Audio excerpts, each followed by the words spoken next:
तो अब आप उनको क्या बेचेंगे? They will not believe you, in fact they hate you. Modi की गवर्नमेंट को उनके अपने लोग नापसंद करते हैं, अपनी फौज से वो नफरत करते हैं कि जितनी इनको एम्बेरसमेंट इंडियंस को हुई है इस जंग के बाद। तो अब मंजन कौन सा बेचें? चलो जी, पाकिस्तान तो वहां बिकता है, कोई भी कहानी, मच्छर भी यहां से चला जाए तो उसकी मेरे ख्याल उसको भी कहते हैं पाकिस्तान से आया है और पाकिस्तान मुखालिफ मूवी बना दिया। तो उन्होंने क्या कहा कि मोदी ने कहा कि भी टूल तो है, मैं ये कहानी तो बेच नहीं सकता, कुछ और बनाओ।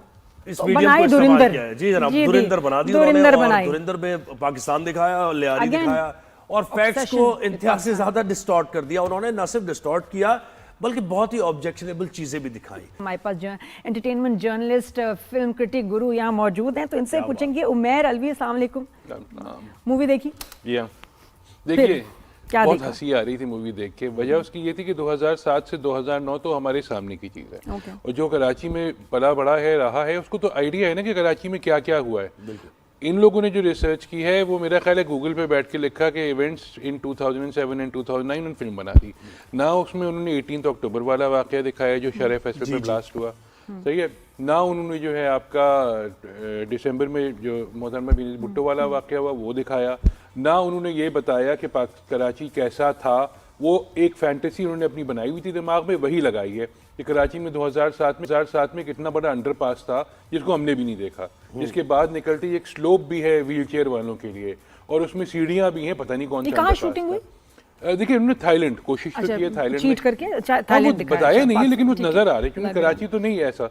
और उसके बाद फिर उन्होंने लियारी जो है विदाउट फुटबॉल एंड विदाउट आपका बॉक्सिंग कुछ भी नहीं है, कुछ भी नहीं, मगर आप इसमें दिखा रहे हैं। लेकिन उमर मुझे बताइए, ये तो चीजें हो गई ना, ठीक है, ये तो आपने खुद, लेकिन इसके साथ साथ बहुत ही खतरनाक एक प्रोपेगेंडा भी तो है इसके पीछे कि आपने एक सियासी जमात को एसोसिएट किया, उनके जलसे दिखा रहे हैं, उसमें आप दिखा रहे हैं रहमान डकैत है, वो जनाब तकरीर भी कर रहा है, कुछ हमने मनाजिर देखे हैं। तो ये तो एक वेरी वेल थॉट प्लान लगता है ना, बाकायदा में लाइन करने के लिए पाकिस्तान को। देखिए इशू ये है ना कि नंबर एक सबसे बड़ा जो आर्ग्यूमेंट मेरे ट्रेलर देख के भी आया वो ये कि रहमान डकैत अपने आप को रहमान डकैत क्यों कहेगा। मतलब वो अपने आप को रहमान बलोच कहते थे साहब, तो रहमान बलोच ही कहेंगे। फिर आप हर जगह रहमान डकैती लिख रहे हैं उनको, मतलब आप अपने आप को ज़ुहैब एंकर तो नहीं कहेंगे ना, मैं राइटर तो नहीं कहूँगा अपने आप को, मैं अपने आप नाम ही लूंगा ना। वो रहमान डकैत थे तो वो हर जगह रहमान डकैत। फिर रहमान डकैत की जो गाड़ी है जिसमें वो जाते हैं, अब वो इतने एक बड़े गैंगस्टर हैं, सब कुछ है, वो एम्बेसडर गाड़ी है जो इंडिया में बनती है, पाकिस्तान में अवेलेबल ही नहीं, और 2007 में होती किसी के बाद तो लोग मारते पकड़ के, क्योंकि इतनी बुरी गाड़ी, छोटी गाड़ी, मतलब हमारी ऑल्टो से अच्छी है, लेकिन नहीं, वो एम्बेसडर में बैठ के आ रहे हैं। वो एम्बेसडर को उन्हें पाकिस्तानी टच जो भी दिया होगा, बार बार उसी में आ रहे हैं यार। अच्छा, फिर वो जब जा रहे हैं, एक सीन दिखाया कि हॉस्पिटल जा रहे हैं, तो वो अपनी प्राडो में जा रहे हैं, जो भी गाड़ी है 4 व्हीलर, तो इस किस्म के उनके हैं। फिर 2007 में फिंगरप्रिंट वाली गाड़ी थी कराची में, कब थी, 2007 में कब थी। फिर एक रेव पार्टी दिखा दी 2007 में उन्होंने कि कराची में हो रही है, और कहाँ हो रही है। मैं 2007 का उनको आइडिया ही नहीं है कि हम लोग बेचारे यहाँ पूरा शहर खुदा हुआ था, बारिश हुई थी तो डूब गए थे, मतलब मुस्तफा कमाल मशहूर हो गए थे। जी हाँ, मुस्तफा कमाल हर जगह खड़े हुए हैं और बता रहे हैं यहाँ पानी है, यहाँ से हटाओ, ये वो। आप कराची को इतना फैंटेसाइज करने में भूल ही गए कि एक स्टोरी भी तो होनी चाहिए ना। 2007 से 2009 आपकी जो चौधरी असलम वाली बात है, देखिए आपने गोल्डन अपॉर्चुनिटी थी आपके पास कि आप चौधरी असलम पे एक फिल्म बना के अच्छी सी चला सकते, लेकिन हमने ऐसा नहीं किया। हमने उस फिल्म को जाया किया जो बनाई थी, जी हाँ, बिल्कुल चौधरी के नाम से बनाई थी, बिल्कुल बहुत बुरी फिल्म थी वो। मतलब इस तरह नहीं होता, आप ग्लोरीफाई, उनको ग्लोरीफाई करना आता है। आप देखिए इन द एंड वही दो कैरेक्टर्स जो पाकिस्तानी दिखाए वही डिस्कस हो रहे हैं। वो बेचारा हीरो जो उनका जो स्पाई भेजा वो तो बिल्कुल डिस्कस नहीं हो रहा, उनके बाकी कोई लोग डिस्कस नहीं हो रहे, सब कुछ मजाक बना हुआ है उनका। कि वो आप सोचें, वो कह रहा है उनका जो आईबी चीफ है कि कभी तो कोई ऐसी हुकूमत आएगी जो हमारी सुनेगी। उसको 2007 में पता था कि कोई ऐसी हुकूमत आएगी। फिर वो कह रहा है कि अभी रसीदें बचा के रखो, कभी तो हमारा वक्त आएगा। मतलब क्या बेवकूफ़ी की बात है। टाइम ट्रैवल की फिल्म थी क्या, या स्पाई यूनिवर्स की फिल्म थी?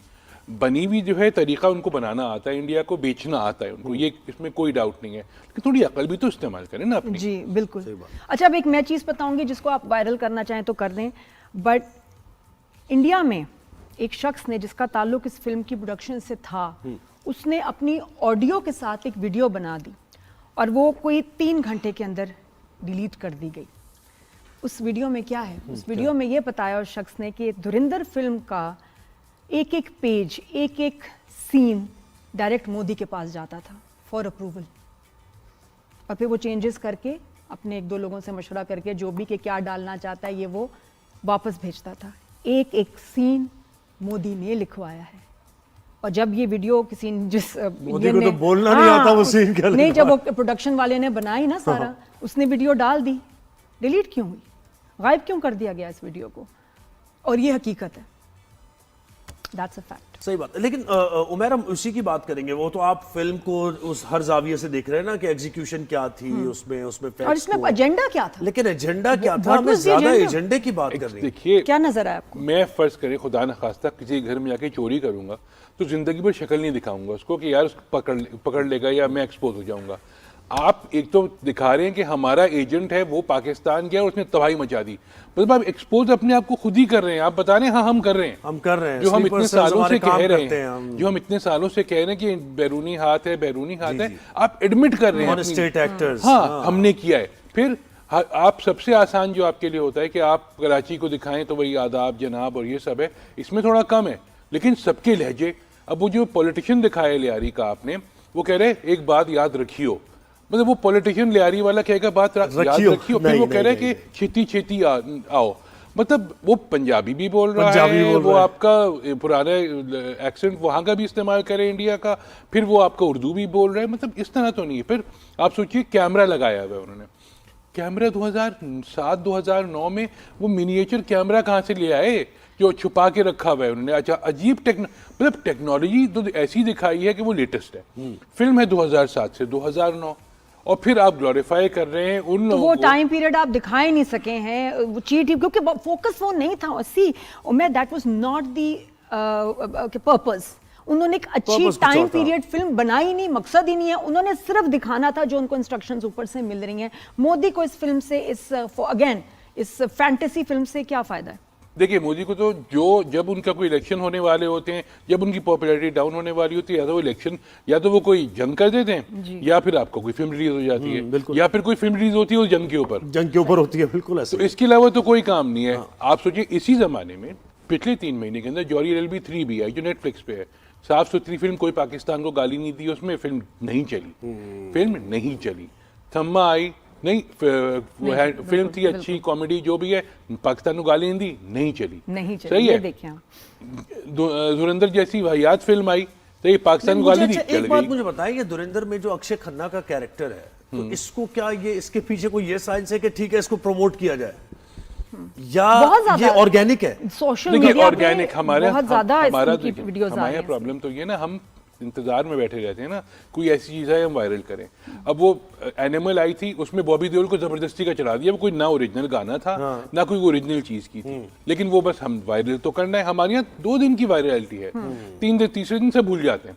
यहाँ भी यही चल जाएगा ये। अभी सब हर आदमी जो है वीडियो अपनी लगा रहा है, काला कोट पहन के, काला कुर्ता पहन के, 4-5 दिन बाद कोई और चीज कुछ तो वायरल करना है ना उसको, ताकि फिल्म जो है डिस्कस हो, देखी जाए। ओवर एक्टिंग की उससे मुझे लग रहा है, वो जलसे में जो बात बहुत ही ज्यादा एक्सप्रेशन, ओवर एक्सप्रेसिव है वो। देखिए, ओवरऑल सबने ही ओवर एक्टिंग की है ना उसके अंदर, देखा जाए। आप मुझे बताइए कि आप एक नॉर्मल फिल्म बना रहे हैं, उसमें जो आपका अजीत डोभाल वाला कैरेक्टर है, वो अचानक ट्रेलर में कैमरे को क्यों देखता है, मतलब फोर्थ वॉल क्यों ब्रेक कर रहा है, मतलब वो लोगों से बात कर रहा है, बेवकूफ़ी है ना।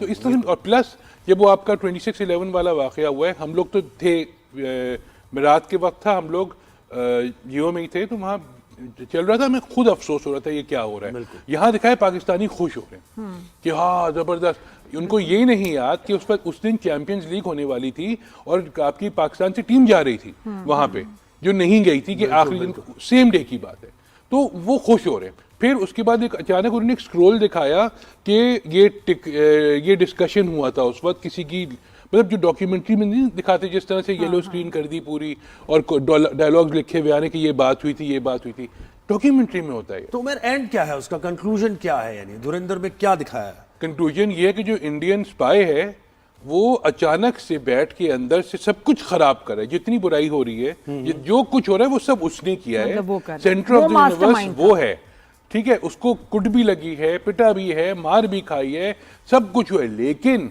क्योंकि वो इंडियन स्पाई है, सब कर जिस मिशन पे आया था वो उसका अभी पार्ट 2 है ना, अच्छा पार्ट 2 भी आना To है be इसका? continued. अभी Dhurandhar अभी will अभी मोदी return. देख रहा है स्क्रिप्ट, उसने इसके 4-5 तो वर्जन मार्च निकालने में हैं। आएगी। और मेरा ख्याल है खुद भी एक्टिंग करेगा उसमें, धुरंधर खुद भी will नजर return. आएगा बिल्कुल। कहीं ना कहीं उसने कहना है कि बस फास्ट फॉरवर्ड करो और मोदी से कनेक्ट करो हर चीज को। अच्छा आप ये देखें कि अभी 10 के बाद हाय हाय अपनी एयरफोर्स पे इंडिया फिल्म बनाता है तो वो पिट जाती है, अपनी आर्मी के ऊपर फिल्म बनाता है वो पिट जाती है, नेवी के ऊपर जिक्र करता है तो वो पिट जाती है। तो मसला ये कि अभी अपनी फोर्सेस को ग्लोरीफाई कर ही नहीं सकते, इतनी शर्मिंदगी होगी। लोग जो गुस्से में है, गुस्सा कम करना चाह रहे कि देखो हमने पाकिस्तान के साथ बुरा किया, ये देखो ये हम ये भी कर चुके हैं, लेकिन that's not going to work because लोगों के सामने अब एक्सपोज हो चुका है इनका अपना जो है अपनी वीकनेसेस, इनकी फौज की वीकनेसेस, इनके अपने फौजी बोल रहे हैं आके कि जी हमारा ना स्ट्रेटेजी ना ट्रेनिंग ना कोई हमारा कहते हैं विजन है, कुछ भी नहीं है। तो उसमें अब आके ये इन्होंने कहा डायरेक्शन चेंज करो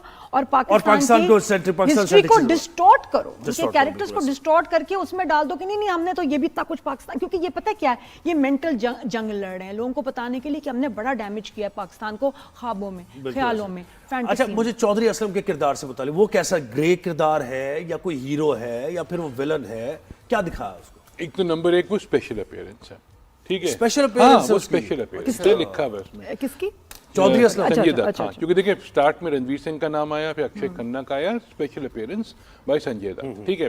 संजय दत्त की एंट्री बहुत धांसू दिखाई उन्होंने कि बहुत तगड़े पुलिस वाले हैं, सुपर कॉप हैं बेसिकली, और उसके बाद फिर ये, लेकिन बाद में उन्होंने दिखाया कि उनकी जो डोर है बेसिकली वो पॉलिटिशियंस के हाथ में है।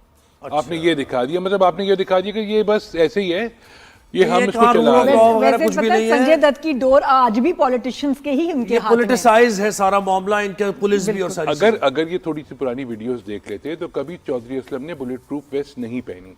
अब जो आखिरी का फाइट सीक्वेंस है उसमें उनको दिखाया बुलेट प्रूफ वेस्ट एक दो दफा खैर है वो, लेकिन अच्छा अब चलें अब अपनी मूवी की बात करते हैं ना, वो धुरंधर तो ठीक है ना कहीं भी जाए। आई जस्ट फील जो है कि अब हमें भी कुछ ऐसी फिल्म्स बनानी चाहिए जिसमें हम असली फैक्ट्स लोगों को दिखाएं, वो इंडिया भी पहुंचे। एक मसला है, देखिए हमारे साथ प्रॉब्लम ये है, हम जब भी बनाते हैं हम अच्छी नहीं बनाते। वही तो बात है ना कि उसकी एग्जीक्यूशन। आप सोचिए आज भी जब हमने लास्ट निशानी हैदर का ड्रामा बनाया था उसमें भी जो इंडियंस दिखाए थे तो वो इंडियंस वही दिखाए थे कि वो जिस तरह होते हैं 1960s के थे ना, तिलक लगाए हुए बैठे में, और वो एक्शन। वार बहुत अच्छी फिल्म थी। उमर मुझे बताया नीलोफर आपने देखी हमारी movie, and I think Bilal Ashari, मैं बताऊं सच्ची, ये बिलाल आशारी बना सकता है, बहुत ही कमाल फिल्म। फिर तो बिलाल 2025 सुन रहे हैं आप हमारी बात, you are needed please very much, दिल से आपको करना पड़ेगा। 2030 नहीं जल्दी बनाएंगे ज्यादा बननी चाहिए, क्वांटिटी भी जरूरी है। बिलाल आशारी बना सकते हैं। नीलोफर कैसी लगी? देखिए मुझे मजा नहीं आया, सीधी सी बात है। उसमें देखिए प्रॉब्लम ये है कि हम इस वक्त जो है टाइम इज मनी बेसिकली, ठीक है, और मनी इज मनी। तो अगर आपका दोनों का लॉस हो रहा हो, 1.5 घंटे 2 घंटे की फिल्म क्या मसला? आप देखिए आप टेलीफिल्म बना रहे हैं ना, अब देखिए आप उनका जो है इंडिया किस स्कोप पे जा रहा है, किस लेवल की फिल्में बना रहे हैं और आप किस लेवल की फिल्म बना रहे हैं। लेकिन क्या नीलोफर में आपको क्या कमी नजर आई? मुझे तो सभी कमी नजर आई, मुझे कुछ भी अच्छा नहीं लगा। मतलब परफॉर्मेंस में, फोटोग्राफी, स्टोरी। देखिए मैं फिल्म देखने जा रहा हूँ, हाँ। मैं पैसे खर्चा करके फिल्म देखने जा रहा हूँ, मुझे आप टेलीफिल्म दिखा रहे हैं, ये पीछे गाने बज रहे हैं, सब एक्शन जो है वो कुछ है ही नहीं है, नॉर्मल सी मेलो सी फिल्म है, चल रही है, अंधी लड़की दिखाई है आपने जो अपने आप को शीशे में खड़े होकर चाटे मार रही है, पैरेलल सिनेमा टाइप जैसे होता है। पैरेलल सिनेमा भी थोड़ी सी अकल लगा लेते हैं ना। अब आप जब ऑडियंस को बेवकूफ़ समझेंगे तो ऑडियंस नहीं समझ जाएगी। ऑडियंस हमारी स्मार्ट हो गई है, हमारी ऑडियंस वो है जो धुरंधर देख के भी गालियां दे रही होती है उनको। हमारी ऑडियंस वो है जो उसको पता है कि कोई अच्छी फिल्म है तो अप्रिशिएट भी करते हैं। अच्छा आप नंबर बताएं नीलोफर को कितने देंगे आउट ऑफ 10? देखिए 5 तो मैं दूंगा, 5 दूंगा। थैंक यू सो मच, बहुत शुक्रिया उमर, आपने टाइम दिया।